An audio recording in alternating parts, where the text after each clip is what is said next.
So the Halloween update in Grow a Garden is just around the corner. And we know this because of this leak in the official Discord server. And I have some crazy ideas of the kinds of things I want to see in the game. And I bet you some of these ideas you've never even thought about. I'm going to separate them into 3 different categories. The first category is going to be the events, basically the things we can do in the game. The second category is going to be the pets, spooky monsters and the like. Then the third category is going to be the plants. There's some pretty cool things in there, not gonna lie. And the first idea I had that I would love to see in the game, and I think it would be a lot of fun, is a pumpkin carving event, pumpkin carving contest. Though, I'm not stupid. I know for a fact that many of you, myself included, if we were given free reign to have a UI with your finger on mobile or with your mouse on your PC, and you were allowed to carve whatever you wanted into that pumpkin, oh, the inappropriate things we would put in those pumpkins, the swearing, the inappropriate anatomy, we would just do the stupidest things. People would put 6, 7 so many times on their pumpkins. Are you kidding me? So instead, the developers should develop about 20 different pumpkin carvings that we can make in this game and then make us try to trace them out. You guys remember Squid Games? Remember that one game where you were doing the candy and trying to make it and not break it? You could do something like that. The event could be keep your finger or your mouse in the lines of the pumpkin, and horribly, if you go out of the lines, you have to restart, or you have to try and stay in the lines, and the more you stay in the lines, the higher your score, and the higher your score, the better your rewards. So you could also then take those pumpkins that you traced out and did all the designs, you have multiple choices of designs, and then you can display them as cosmetics in your garden. I think that'd be kind of cool. Though if the developers are watching, please put a 6, 7 pumpkin. Just do it. Let us do it. Now this next event makes way too much sense. Way too much sense, and should be in the final week of the update that leads all the way up to Halloween on the Friday. In that final week, you should create a trick-or-treating event, and you should reward players for doing the treating or doing the handing out of the treats. Let's just say there's a scenario and you have to try and collect candy, and that's part of the event. You collect candy by going to other people's gardens. But Crow, you're gonna say, if people are going to people's gardens, who's gonna be at their garden to hand out the candy? Ah, gotcha. Let's just say they put a door on the front of your garden, like someone's front door with a doorbell, and you go ding dong, and the person whose garden that is knows there's someone at their door trying to get candy. They can rush back to their garden with the teleport button and then open the door and give that player candy. And that player gets their reward, and you, as the person handing out the candy, also get your reward. You both are rewarded for the giving and the receiving of candy. And this would encourage people to go to other people's gardens and say hello, ring the doorbell, get candy, hand out candy. Then again, that might make people want a server jump, which wouldn't be the worst thing. I don't know, maybe the trick-or-treating thing needs a bit more work. I really like the idea of trick-or-treating at other people's gardens. Ooh, another idea for an event. Oh, you guys know the Headless Horseman? He is this guy with a big pumpkin head, he's all fiery, and he's on a horse and stuff like that. The Headless Horseman, in lots of more cute fun lore, is always losing his head. So what if once an hour, or whatever the cooldown is, all of a sudden there are heads everywhere, pumpkin heads all throughout the garden map, and you have to find the Headless Horseman's proper head. You get an image on a sign, you can go over here, I mean there's a post sign here, and you can see which head is the correct head, which facial expression carving is the correct carving, and then you have to go and find his head amongst a field of pumpkin carvings all throughout the map. When you successfully do so, congratulations, you get your reward for that hour. Kind of reminds me of the missing pet admin event they do on Saturday mornings. This next event is something kind of cool. I remember playing this game when I was a little kid. What you have to do is very simple. You're wrapping people up like a mummy. You can either design this event into a 2-player fashion, or if you don't want to force people to work with each other, you can have yourself and maybe a pet located somewhere in the middle of his map. And what you have to do is you have to successfully wrap him up like a mummy. You're given a roll of like cloth, and you have to walk around your pet or this person over and over and over and try and wrap them up like a mummy. And the first player to do so could win a prize. Now, this means that people on a private server could just win every single time. So what you do is you increase the prize pool based off the number of participants. And then you give people 1st, 2nd, 3rd, 4th, 5th place to who does it the fastest. And the key, 5th place would get the same level of prize as if you were doing this in your own private server. Do you understand how that works?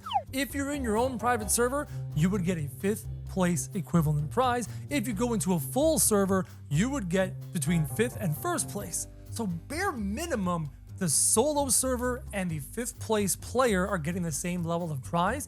But if you get up to 1st place, you might get better prizes, or maybe more currency towards prizes, or whatever you want to do. Been a while since we've done events where other people actually matter, and that's kind of cool. Oh, classic event style scavenger hunt. What I want to see over the course of the next 3 weeks is I want to see this map slowly but surely become more and more Halloweenified with more things. Pumpkins over there in the corner, scraggly trees over here, maybe a cave with bats inside. Decorate the map, and then once an hour, you can do a scavenger hunt where you're given a list of piece of paper. It appears in your inventory, and you click it like the guidebook, and you open it up, and inside is a list of things you have to find. Now, what you could do is the scavenger hunt could be for fruits or plants in your garden, or fruits or plants in other people's garden. That's kind of cool. Or it could be for some of the weird cosmetic things you've got posted around the map.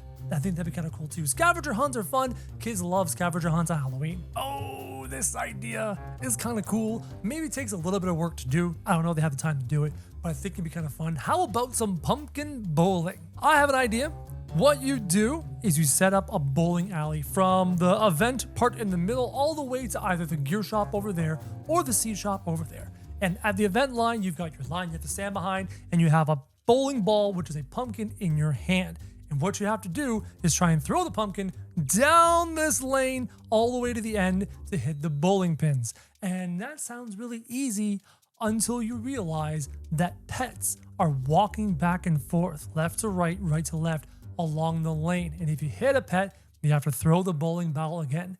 And by the time, hopefully, you can get it to the end before the timer is done and you successfully complete pumpkin bowling. That's just one idea. Now, I've got a ton of creative ideas. So many, but we can't talk about them all day. We need to talk about some of the pets I really want to see come out in these 3 weeks of Grow a Garden. The first pet we need, it's so easy, it's so obvious, is a black cat. Black cats are synonymous with spooky Halloween, and if you really want to be special, you can put a cute little Halloween hat on the black cat. I mean, look at this kitty. Put a cute little hat on it. You can make it a bright orange hat, you can make it a black hat, but I think putting a piece of Halloween related clothing on the cat will help to signify it and differentiate it from other cats you may release future. Then after that, we're moving on to another animal, very easy to do. It's a bat. A black bat, not too big, not too small, floating around amongst your trees just makes way too much sense. What the bat can do, what the black cat can do, I will leave that up to you, but a black bat would look so good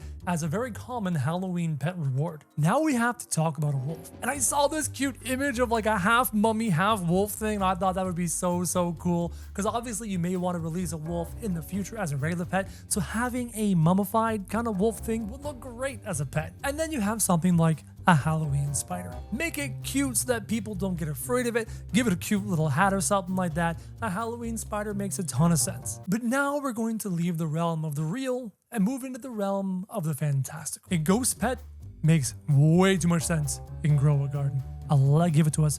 We need a beautiful, cute, cuddly looking ghost. You can make it a ghost version of a previous pet we already have, or you can make it look like a standard ghost with a cute little smile kind of like this. I think a ghost would be perfect for this event. An adorable Grim Reaper. If you're gonna make a divine pet, give us a really cool looking adorable Grim Reaper. Can't be too spooky, can't be too scary. This is a game meant for general audiences and younger audiences, so keep him kind of cute. Let him scurry around on the ground being all short and stuff. I think he'd be adorable and very well enjoyed. And what about a little vampire? Now, I chose this image to demonstrate that maybe you don't want to give off the impression that it's a little human thing with arms and legs. You don't want to animate the arms and legs. Then you wrap him up in his cloak.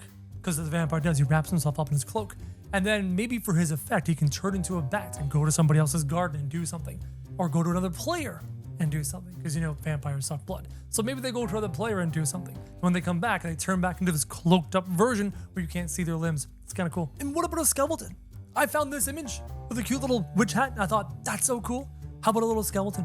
You can dress him up in any kind of way that fits Grow a Garden. I'm trying to think of something specific to Grow a Garden, like, oh my god, make a Jandal monkey skeleton. Oh, it's so easy. A Jandal monkey skeleton or a Jandal monkey zombie, because zombie was my next choice. A zombie would be so cool. We have a chicken zombie. Give us a real zombie or a Jandal zombie. And then for me, because I'm a fantasy nerd, I would love an adorable little like ghostly armor set where you can't see inside. It has no face. It's just a disembodied armor set that could stay around in your garden as a stationary statue until it uses its effect, and then it turns into the ghostly armor set. I think that'd be kind of fun too. But it wouldn't be Grow a Garden unless we talked about the garden and the plants. I mean, cosmetics. We don't need to talk about cosmetics. That's so easy. There are so many cool Halloween decorations out there. Making cosmetics for Halloween is super simple, though it's shockingly a bit more difficult to make enough plants. I mean, sure, you can start with the carved pumpkin, but then after that, what's a Halloween plant?